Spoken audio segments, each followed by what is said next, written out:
अस्सलामुअलैकुम जी, मैं हूं आपका प्रॉपर्टी दोस्त Subhan Ilyas and welcome back to another podcast. आज का पॉडकास्ट थोड़ा सा इनफॉर्मल होने जा रहा है, तो इस पॉडकास्ट में हम लोग बड़े मज़े के क्वेश्चंस पूछेंगे। हमारे साथ मौजूद है Rana Hasan, the youngster, the new in the business of real estate. Basically आज का हमारा टॉपिक भी ये है कि यंगस्टर्स स्मार्ट माइंडसेट के साथ, यंगस्टर्स जितने भी पढ़ी लिखी हमारे नौजवान हैं उनको रियल स्टेट में क्यों आना चाहिए। रियल स्टेट को अब पढ़े लिखे नौजवान, मैं ये नहीं कह रहा जो पहले ये काम करें वो पढ़े लिखे नहीं है, वो पढ़े लिखे हैं but they are aged, they are with old mindset. अब नए दिमाग के साथ, नए माइंडसेट के साथ रियल स्टेट को किस तरह ऑन करना चाहिए, नए माइंडसेट को, नई जनरेशन को। सो हम आज इसी बारे में क्वेश्चन आंसर करेंगे राना हसन से। लेकिन इसी के साथ साथ आप लोगों को बताता चलूँ प्रॉपर्टी दोस्त के बारे में। वी आर प्रॉपर्टी दोस्त, डीलर नहीं दोस्त। ये हमारा स्लोगन है। इस स्लोगन का मतलब क्या है? स्लोगन का मतलब भी ये है कि सिर्फ डील्स नहीं करवाते हम लोग, आपको अपना दोस्त भी बनाते हैं। हम आपको मार्केट की अप एंड डाउन के साथ अटैच भी रखते हैं, आपको बताते हैं फ़ायदा नुकसान कहाँ पे है। और अगर आपने ऑथेंटिक डील्स करनी है Lahore smart city, capital smart city के रिलेटेड, तो आप हमसे कॉन्टैक्ट कर सकते हैं। सो अपने पॉडकास्ट के और अपने टॉपिक की तरफ वापस आते हैं। सो राना हसन, कैसे हैं आप? जी मैं ठीक, अल्लाह का शुक्र। आप सुनाएं, आप कैसे? अल्हम्दुलिल्लाह। सो राना हसन, हमारा बेसिक क्वेश्चन भी आपसे यही है, जैसे कि मैंने पहले भी रिपीट किया, मैं अगेन उसको रिपीट करता हूँ कि यार अगर हम लोग देखें रियल स्टेट में, हमें अगर हम थोड़ा सा इसको बैकवर्ड लेके चलें, हम लोग देखते हैं जब रियल स्टेट का मैं नाम सुनता था, मैं देखता था, उसमें मेरे दिमाग में एक ही आता था, गली के कॉर्नर पे एक दुकान होगी डीलर की, और अगर किसी ने घर खरीदना सुबह 9 बजे शटर ऊपर किया तो दुकान खुल गई सुबह। बिल्कुल। और अगर किसी ने रेंट पे घर लेना है, किसी ने कोई प्रॉपर्टी खरीदनी है, व्हाट एवर द केस इस, तो आप उसके पास जाते हो, आपको ले खरीद के देता है और उसके बाद उसके हाथ खड़े होते हैं। कोई मसला मसाइला आप जानो, आपका काम जाने। अब आपको क्यों लगता है कि नई जनरेशन को इसको ऑन करना चाहिए, इस चीज़ को? यार फर्स्ट ऑफ ऑल जो आपने बात की गली के कोने वाली, उसमें एक और चीज़ ऐड करूँगा कि वो बेच के ना साइड पे हो जाते हैं, फॉलो अप नहीं करते। ठीक है। तो एक मसला ये है कि उसको फॉलो अप रखना अपने क्लाइंट के साथ, वो बहुत ही ज़्यादा इंपॉर्टेंट है। ठीक है। बेसिकली जब आप बेच देते हैं वो आपका 30% काम होता है, फॉलो अप करना जो है कस्टमर के साथ, वो बाकी 70% है। ठीक है। सेकेंडली अगर मैं आपको बात बताऊं कि अच्छा, मैं आपकी बात यहाँ पे काट रहा हूँ, आपका कितना एक्सपीरियंस हो गया है रियल स्टेट में? यार मेरा अभी एक्सपीरियंस जो है रियल एस्टेट में वो 1.25 ईयर्स, 1.25 ईयर, मतलब 1.25 ही हो गया। हाँ 1.5 साल कर लो तकरीबन। ठीक है। लेकिन मेरा जो बैकग्राउंड है स्टडीज़ का, वो कम्युनिकेशन है, मीडिया एंड कम्युनिकेशन। तो मुझे कम्युनिकेट करना आता है लोगों से, तो वो एक प्लस पॉइंट है, क्योंकि मेरा जो एजुकेशनल बैकग्राउंड है वो कम्युनिकेशन है, मीडिया एंड कम्युनिकेशन, तो how to communicate with people. Okay. So ये मेरा थोड़ा सा इंट्रोडक्शन था। बाकी अगर मैं आपको बताऊं आपके क्वेश्चन की तरफ, अच्छा थोड़ा सा सीरियस क्वेश्चन भी कर लूँ, क्या आपके पास रियल एस्टेट की डिग्री है, रियल एस्टेट का सर्टिफिकेट है? यार रियल एस्टेट का सर्टिफिकेट मेरे पास ही नहीं, बल्कि किसी के पास भी नहीं है जो पाकिस्तान में अभी तक रियल एस्टेट कर रहा है। ये क्यों है? ये क्वेश्चन एक रेज होता है कि यहाँ पे अगर कोई रियल एस्टेट का काम कर रहा है इंटरनेशनली, या यहाँ पे अगर हमने ड्राइविंग करनी होती है, आजकल बड़ी सख्ती हुई है ड्राइविंग के लिए, आपको लाइसेंस बनवाना पड़ता है, अगर अदरवाइज आपका चलान हो रहा है। सो अगर आपने ड्राइविंग करनी है, आपके पास ड्राइविंग लाइसेंस होना चाहिए, आपने कुछ भी करना है आपके पास उसका ऑथेंटिक लाइसेंस होना चाहिए। रियल एस्टेट में बाहर के जितने भी बाहर हम देखें, वहाँ पे रियल एस्टेट का लाइसेंस होता है, देते हैं। ऐसे ही है। पाकिस्तान में ये चीज़ क्यों नहीं? भाईजान आप रियल एस्टेट तो बहुत दूर की बात है। अभी वो पिछले दिनों खबर आई थी कि जो PIA के पायलट्स हैं उनके पास लाइसेंस नहीं है, और वो जहाज उड़ा रहे हैं और वो कट्टे शट्टे पता नहीं मारते होंगे ऊपर, लेकिन उनके पास ऊपर तो फिर कोई नहीं उनको कुछ कह सकता कि भाई क्या कर रहे हो, क्या कर रहे हो। अच्छा, ये कोई ऑन अ सीरियस नोट, ये कोई एक्सक्यूज या ये कोई जस्टिफिकेशन नहीं है, जस्टिफिकेशन नहीं है। लेकिन हमारा जो रियल एस्टेट का काम है वो उसको एक सेक्टर समझा ही नहीं जाता। ठीक है। इसकी वजह से उसमें कोई चेक एंड बैलेंस ही नहीं है। लेकिन अगर उसका कोई 2.6 स्केल नहीं है। GDP हम लोग यार हाँ तकरीबन 2% GDP में कंट्रीब्यूट करता है, और साल 2021 में जो इस मार्केट की रियल एस्टेट की वर्थ थी वो $32 मिलियन थी। तो इतनी बड़ी मार्केट है। प्लस इसके साथ भी कई ऐसी इंडस्ट्रीज़ हैं, फॉर एग्जांपल सीमेंट की इंडस्ट्रीज़, सरिये स्टील की इंडस्ट्री, उसके बाद आपके पास इंटीरियर डिज़ाइनिंग, ऐसे काफ़ी इंडस्ट्रीज़ हैं जो रियल एस्टेट के साथ अटैच्ड है। बात वही है कि यार इसको पहले तो एज अ सेक्टर, या फिर इसको एक पाकिस्तान का इसको मार्केट समझा ही नहीं गया। ठीक है। इसको साइड असल समझा गया रियल एस्टेट को, जो कि एक इसका बहुत अनफॉर्चुनेटली बहुत नेगेटिव पॉइंट है। ठीक है। बेसिकली आपको आप वेस्टर्न साइड पे या फिर आप मिडिल ईस्ट में आप कहीं भी चल जाएं, रियल एस्टेट आप किसी लाइसेंस के बगैर नहीं कर सकते हो, आपको लाइसेंस रिक्वायर्ड होता है। ऐसा क्या आसानी है कि यहाँ पे कर सकते हैं? अगर चेक एंड बैलेंस देखा, क्या पाकिस्तान में लाइसेंस मिलता नहीं है? क्या चक्कर है? लाइसेंस कॉन्सेप्ट ही नहीं है उसका। ओके Concept अगर ही नहीं फॉर होगा सपोज मैंने स्टडी किया, मुझे पता लाइसेंस होता है, मैं आपसे अगर फाइल लेने आता हूँ या कोई प्रॉपर्टी परचेज करने में आपको कहता हूँ where is your licence, I want to, तो भाई मैं आपको कहूँगा कि भाईजान पिछले 5-6 साल से मैं कर रहा हूँ तो यही मेरा लाइसेंस है।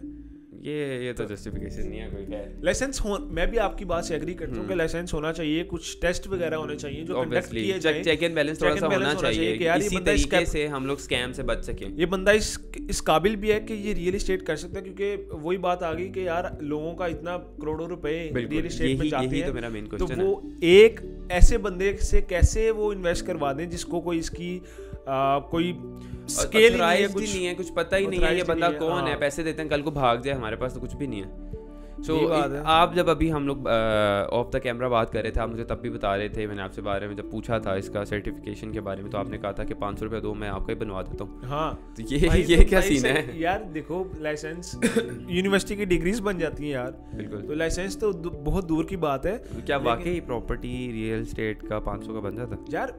सुभान, लाइसेंस है ही नहीं इसका कोई।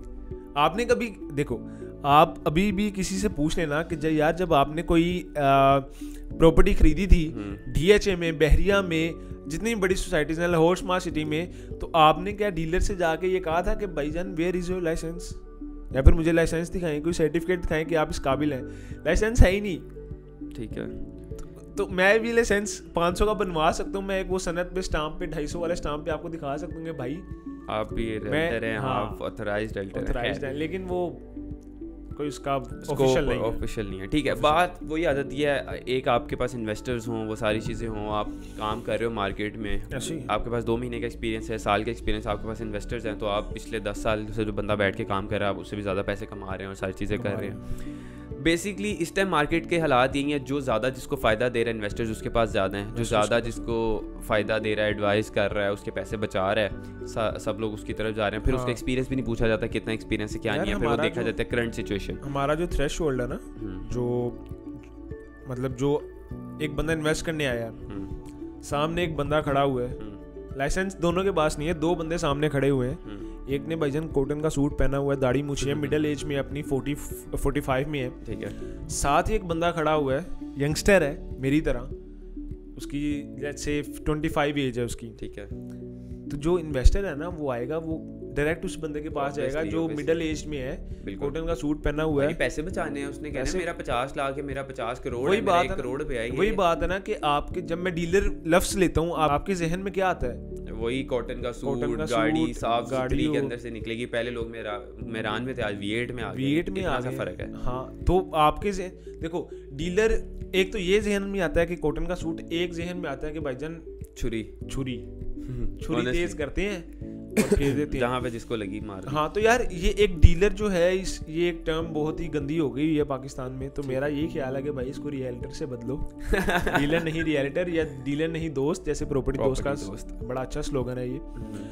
ठीक है, क्या आप क्या देखते हैं, क्या एडवांसमेंट होनी चाहिए रियल स्टेट में जिससे यूथ को प्रमोट किया जाए, इस तरफ लेके आया जाए, उसको बताया जाए और वो लोगों की हेल्प आउट करें?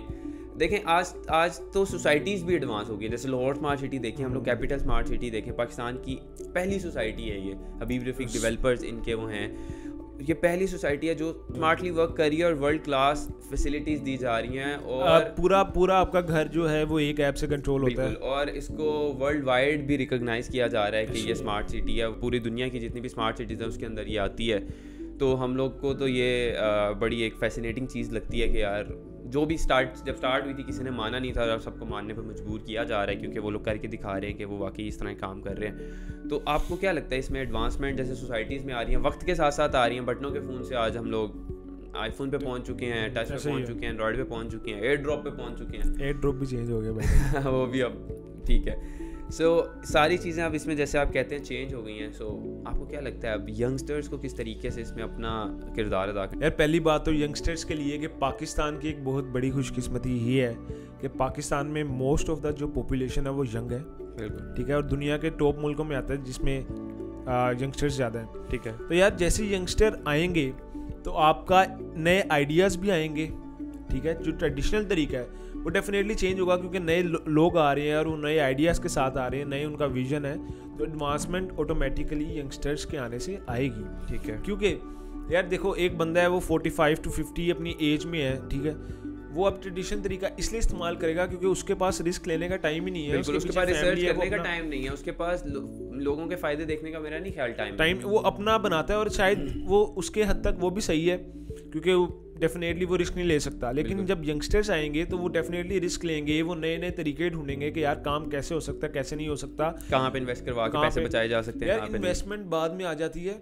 देखो यंगस्टर्स अभी जो एडवांसमेंट की आपने बात की है, एडवांसमेंट अब इसका हिसाब आप यहाँ से लगा लें कि पाकिस्तान में कोई अभी ऐसा इदारा नहीं है गवर्नमेंट की तरफ से जो कि चेक एंड बैलेंस रख रहा हो सोसाइटीज़ पे कि यार कहीं पे कोई सोसाइटी जो है वो ओवर सेलिंग तो नहीं कर रही है जितनी उन्होंने। रिसेंटली आरडीए ने क्रैकडाउन किया इस्लामाबाद में, पिंडी वाली चक्री वाली साइड पे, वहाँ पे उन्होंने सोसाइटी सील की हैं। सो हम लोग तो, अगर आप लोग हमारा चैनल देखते रहे तो हम लोग काफ़ी टाइम से आपको अवेयर करते रहे हैं कौन सी सोसाइटीज़ इलीगल है और कौन सी नहीं है, और जो हमने हाईलाइट की थी उनमें से काफ़ी सोसाइटीज़ को सील किया गया है। डेफिनेटली जो हम बात कर रहे थे वही हुई हैं। सो अगर आपने स्टिल अभी तक सब्सक्राइब नहीं किया तो आप सब्सक्राइब कर सकते हैं, मजीद आने वाली खबरों से आप आगाह रह सकते हैं। यार आरडीए और एलडीए जो है ना वो तो बेसिकली लैंड के लिए है, ठीक है। वो कहते हैं कि यार लैंड आपने खरीदा हुआ है, वो उसका लैंड का चेक एंड बैलेंस करते हैं। वो तो कोई कंप्लेंट्स करे या कुछ इस तरह करे, उसके साथ फ्रॉड हो तो। लेकिन देखो अगर लैंड मैंने खरीदा हुआ 2200 कनाल में, उस पर सोसाइटी काट देता हूँ, मैं उस पर ओवर सेलिंग कर देता हूँ, 2200 की जगह 22,000 सेल बेच देते हो आप। हाँ 2200 की जगह मैं 22,000 बेच देता हूँ, मुझे कोई पूछने वाला ही नहीं है। अगर मैंने ओवर सेलिंग कर दी, लोगों को प्लॉट दे दिए मैंने, ठीक है, फिनिशिंग पे आ गए मैं अपनी सोसाइटी की, बाकी जो पीछे 18,000 लोग हैं, ठीक है, जिनको मैं डिलीवरी नहीं कर सका, वो रोएंगे अदालत में जाके। बिल्कुल, आपने तो मैं ले लूंगा स्टे, आप स्टे लेके बाहर याशी, मैं बाहर याशी भाईजान 10-10 साल तक वो केसेस चल रहे हैं। पाकिस्तान की अदालत तो हमें पता है भाई, ठीक है, नहीं ऐसी बात नहीं। एक जनरेशन खत्म हो जाती है जिसने इन्वेस्ट किया है, वो मार खप जाते हैं। बिल्कुल, जो बाकी अगली जनरेशन है वो भी अपनी इन्वेस्टमेंट के लिए अदालत में केसेस लड़ रही होती है। तो ऐसा कोई गवर्नमेंट की तरफ से कोई इदारा हो जो कि सोसाइटीज़ जो बन रही हैं, प्राइवेट सोसाइटीज़, उन पे चेक एंड बैलेंस एटलीस्ट रखे कि यार ये क्या कर रहे हैं, कहीं पे फ्रॉड तो नहीं हो रहा, कहीं पे स्कैम तो नहीं हो रहा, ग्रीन एरिया पे तो नहीं बना रहे हैं, ब्राउन एरिया होना चाहिए। तो ये एक एडवांसमेंट तो आप लगा लें कि एडवांसमेंट तो बहुत दूर की बात है, हम तो वेस्टर्न जो सिविलाइजेशन है उससे तो बहुत दूर है अभी हम, जहाँ पे वेस्टर्न जो स्टिल अभी पाकिस्तान में रियल एस्टेट को इस तरीके से एक्सप्लोर भी नहीं किया गया अभी तो वो मैं एक इंटरव्यू सुन रहा था घराना के सीईओ का कि यार अगर हम देखें तो अभी 98% ऑफ द रियल एस्टेट जो पाकिस्तान का पोटेंशियल है वो एक्सप्लोर ही नहीं हुआ। It's only 2%. Means that अभी बहुत अपॉर्चुनिटी है रियल एस्टेट में अगर यंगस्टर्स आते हैं तो। आप देखो कि अभी हम जो वर्टिकल बिल्डिंग्स हैं, जो वर्टिकल रियल एस्टेट है उसकी तरफ गए नहीं है। बिल्कुल हाई राइजेस कहाँ पे? हाई राइजेस हैं ही नहीं। अब वो अगर हम लोग कहीं यूरोप वाली साइड जाएं, कहीं पे जाएं, वहाँ पे हमें मिलती हाई राइज बिल्डिंग है, वहाँ पे मिलती हाई राइजेस है। यहाँ पे अगर एमएम आलम पे जाएं तो यहाँ पे 5 फ्लोर से ऊपर बिल्डिंग नहीं है, वहाँ पे तो एटलीस्ट 50 फ्लोर से नीचे बिल्डिंग आपको नहीं मिलेगी, क्योंकि उनको पता है कि यार अपने क्योंकि जगह कम है, पॉपुलेशन को कैसे मैनेज करना है, हाई राइजेस से मैनेज होगी वो अपार्टमेंट्स, हाई राइज बिल्डिंग वगैरह। ऐसे ही है, लेकिन दो अभी कुछ सोसाइटीज हैं जैसे लाहौर स्मार्ट सिटी होगी, वो हाई राइजेस इंट्रोड्यूस करवा रहे हैं। सिलिकॉन वैली यहाँ पे इन्होंने सारी जगह 27 फ्लोर उनके एक प्रोजेक्ट है बिल्डिंग्स का, और 40 फ्लोर्स का भी एक प्रोजेक्ट आ रहा है उनका, सीबीडी पंजाब है, वो भी हाई राइजेस बन रहे हैं एक लाहौर स्मार्ट सिटी के अंदर, लाहौर स्मार्ट सिटी के अंदर। बाकी एक अलमा चौक के पास जो लाहौर में सीबीडी बन रहा है वहाँ पे भी हाई राइजेस आ रहे हैं। तो एक थोड़ा इनोवेशन आने की हो रही है। बाकी यार एक और चीज़ मैं इसमें ऐड करना चाहूँगा एडवांसमेंट के, ये मेरा ओपिनियन है, ठीक है, किसी को पसंद आ सकता है, किसी को नहीं आ सकता, जिसको आ सकता है वो एक्सेप्ट कर सकता है, जिसको नहीं आ सकता डिनाई कर सकता है, नेचुरल चीज़ है। बाकी यार ये देखो, हम जैसे आप क्रिप्टो, आपने भी थोड़ा बहुत हाउ नो होगी आपको क्रिप्टो की। क्रिप्टो में अगर हम कोई चीज़ बाय करते हैं, फॉर एग्जांपल मैंने कोई कॉइन बाय कर लिया, आपने बिटकॉइन बाय कर लिया, या फिर कोई भी कॉइन, मैंने इथेरियम ले लिया, जो भी कॉइन ले लिया मैंने, ठीक है। अच्छा, मैंने कॉइन बाय किया, मेरे पास आ गई जो बाइनांस की मार्केट है, वहाँ पे आ गया वैल्यू कि मैंने यार इतनी वैल्यू में बाय की है। कल अगर मैं देखूंगा तो वैल्यू कम हुई होगी या फिर बढ़ी होगी, तो मेरे लिए ट्रांसपेरेंसी है कि मुझे दिख रहा होगा कि भाईजान जो मैंने चीज बाय की है उसका क्या सीन चल रहा है, उसके साथ क्या सीन चल रहा है, क्या सीन नहीं चल रहा है। इसको कहते हैं ब्लॉकचेन टेक्नोलॉजी। लेकिन रियल एस्टेट में ऐसा कुछ भी नहीं है। तो जो ब्लॉकचेन टेक्नोलॉजी है उसमें ट्रांसपेरेंसी होती है कि यार आपका जो इन्वेस्ट किया आपने, वो इन्वेस्टमेंट बढ़ गई है या कम हो गई है, वो दिखाता है एंड यूजर्स को, ठीक है। तो कहीं ना कहीं मुझे ऐसा लगता है कि अगर रियल एस्टेट में भी ये एडवांसमेंट आ जाए, और पाकिस्तान में है कुछ अभी स्टार्ट हुआ है, और वो काफ़ी अच्छा पे ऑफ कर रहा है और काफ़ी जो एंड यूज़र्स हैं उससे काफ़ी खुश हैं, ठीक है। तो ये एक इन्वेस्टमेंट आनी चाहिए कि ट्रांसपेरेंसी हो, जहाँ पे जिसने पैसा लगाया एंड यूज़र ने उसको पता हो कि यार अगर मैं कल एक वेबसाइट खोल के देखूँ, तो मैंने पैसा लगाया जहाँ पे मैं खोल के देखूँ तो मुझे पता चले कि यार वो कितने पैसे बढ़ी है, ठीक है, 50,000 बढ़ा है या फिर 45,000 रुपया कम हुआ है या फिर लाख, जो भी केस है, सही है। तो ये एक अच्छी एडवांसमेंट है। बाकी वही बात यूथ वाली के भाईजान, ये नया यूथ आएगा, नई जनरेशन आएगी, पढ़े लिखे लोग आएंगे तो नए विजन के साथ आएंगे, नए आइडियाज़ के साथ आएंगे, तो वो डेफिनेटली एडवांसमेंट लाएंगे इस इंडस्ट्री में। बेहतरीन हो गया। So the conclusion of the podcast हम लोग यहाँ पे अगर निकालते हैं तो रान साहब, मेरा ख्याल है कि यही है कि यूथ अभी जैसे आपने बताया 92%, 98% काफ़ी है, 98% अभी रियल एस्टेट एक्सप्लोर होना बाकी है। हाँ 98% अभी एक्सप्लोर होना बाकी है। तो मेरा ख्याल है यंगस्टर्स को रियल एस्टेट में आना चाहिए और नए नए आइडियाज़ के साथ, नई नई चीज़ों के साथ, ताकि वो लोगों का ज़्यादा से ज़्यादा फ़ायदा कर सकें, क्योंकि this is the only thing we have right now. और यार डीलर को रियलिटर से चेंज करो भाई क्योंकि अब लगता है कि अब जो नई आने वाली जनरेशन है उसको डीलर का वर्ड भी पसंद नहीं आ रहा है, डीलर को रियल्टर में करें। ठीक है जी, राना हसन रियल्टर साहब। So thank you so much for being a part of our podcast. So आपसे मज़ीद भी हमारी कुछ ना कुछ बातें होती रहेंगी इस प्लेटफॉर्म पे। इंशाल्लाह हम लोग कुछ नए नए आइडियाज़ लेके आके, कुछ नए नए टॉपिक्स लेके आके हम लोग बात करेंगे।